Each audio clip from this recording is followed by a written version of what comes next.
नमस्कार, मैं हूँ राज खिलाड़ी। आप सभी दोस्तों का स्वागत करता हूँ आप स्वार्थी न्यूज़ में। और इस आप स्वार्थी न्यूज़ में मैं कुछ खास खबरों के साथ आपके बीच हाजिर हुआ हूँ। तो आप स्वार्थी न्यूज़ में आज का जो कार्यक्रम है वो है खबरों का पोस्टमार्टम। तो खबरों का पोस्टमार्टम इसके लिए एक बहुत ही बड़ी खबर है आप तमाम दोस्तों के बीच, क्योंकि अतीक अहमद हत्याकांड में आप सबके जानकारी के अनुसार बहुत सी खामियां सामने आई हैं। उन पे एक बार प्रकाश डालते हैं। आइए पोस्टमार्टम करते हैं अतीक हत्याकांड के खास पहलुओं का। तो सबसे पहले मैं ये जानकारी आप सबको दे दूं। तो दोस्तों, आज हम पोस्टमार्टम करेंगे अतीक हत्याकांड का। अतीक अहमद हत्याकांड में जो पहलू है उनका आज हम लोग पोस्टमार्टम करेंगे।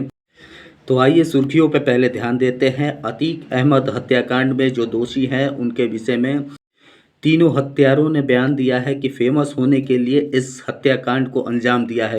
प्रयागराज में हुए हत्याकांड को आप किस तरह से देखते हैं? क्या वो वाकई फेमस होने के लिए उन तीनों लड़कों ने अतीक अहमद की हत्या की है, या फिर इसके पीछे और भी राजनीतिक दल हैं?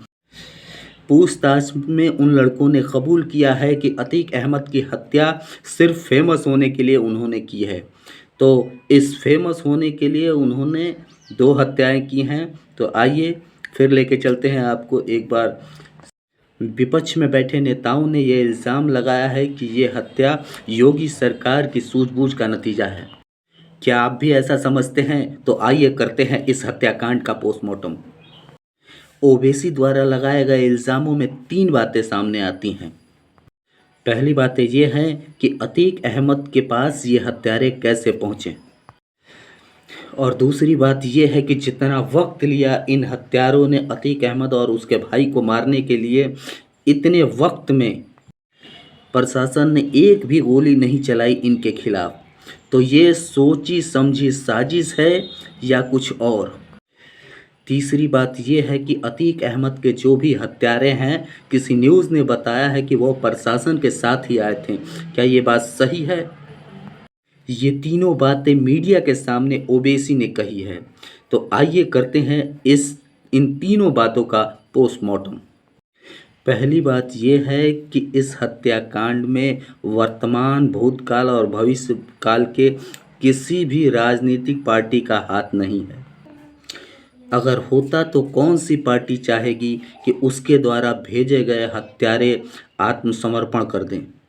क्योंकि आत्मसमर्पण में जब प्रशासन का थर्ड डिग्री चलता है तो गूंगे भी गाना गाने लगते हैं। तो ये ख्याल राजनेताओं के, इसलिए ओवैसी के पहले सवाल का खंडन करते हुए, पोस्टमार्टम करते हुए बताता हूँ कि इसमें किसी राजनेता का हाथ नहीं है। और दूसरे सवाल का पोस्टमार्टम करते हुए बताना चाहता हूँ, ओवैसी जी, क्या आप प्रशासन को खिलौना समझते हैं? बंदूक हाथ में है तो कहीं भी शूट आउट चालू कर दें, गैंगवार कर दें। आप जरा मुझे बताइए कि अगर प्रशासन ने अपनी कार्रवाई की होती तो हजारों लोगों के बीच कितना जान माल का नुकसान हुआ होता, इसका जिम्मेदार कौन होता? कल को आप ही कह सकते थे कि ये सरकार निकम्मी है, प्रशासन ने बिना सोचे समझे कार्रवाई की है और गोलियों की बौछार कर दी। अब आप मुझे बताइए, इसमें सबसे ज़्यादा नुकसान होता प्रशासन का। आप तो कानून जानते हैं कि कुछ भी हो जाए, 100 गुनहगार छूट जाए तो कोई बात नहीं, मगर एक बेगुनाह को सज़ा नहीं होनी चाहिए। इस हत्याकांड में अगर प्रशासन ने गोली चलाई होती, किसी भी आम आदमी या मीडिया का आदमी हो या प्रशासन के खुद डिपार्टमेंट का आदमी हो, अगर उसे गोली लग जाती तो उसका जिम्मेदार, आप तो कहते हैं आज की सरकार है, आज का प्रशासन है, मगर ऐसी बात नहीं है। तो ये आपके दूसरे सवाल का पोस्टमार्टम करता हूँ। और तीसरे सवाल का पोस्टमार्टम करते हुए कहता हूँ कि ओवैसी जी, आप राजनीति रोटियां सेकने में बेशक माहिर होंगे, मगर उत्तर प्रदेश की सरकार बारीकियों पे ध्यान देती हैं। उसे अतीक अहमद को मिट्टी में मिलाना था इसका मतलब ये नहीं कि वो उसे निस्तनाबूद कर दे, बल्कि उन गुनहगारों को सज़ा देना था जो सरकार पहले ही दे चुकी है। तो ये हत्याकांड योगी सरकार क्यों कराएगी? आप इस बात को समझ लीजिए कि आप बेबुनियाद इल्ज़ाम लगा रहे हैं और इसका सरकार से कोई ताल्लुक़ नहीं है। और आने वाले वक्त में मैं जानता हूँ कि जब से मोदी सरकार सत्ता में आई है, आप अपनी रोटियों को जलाना शुरू कर दिए हैं, क्योंकि आपका तो दाल गलने वाला है नहीं। आप बेबुनियाद इल्ज़ाम लगाते जा रहे हैं और उत्तर प्रदेश की सरकार हो या पूरे भारत की सरकार हो, कभी भी आपको इनका कोई काम तसल्ली भरा नहीं लगा है।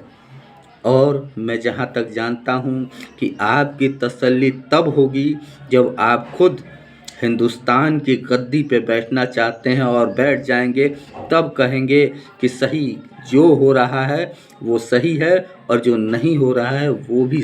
तो इसी के साथ लेते हैं विदा, फिर मिलेंगे एक और न्यूज़ का पोस्टमार्टम करते हुए।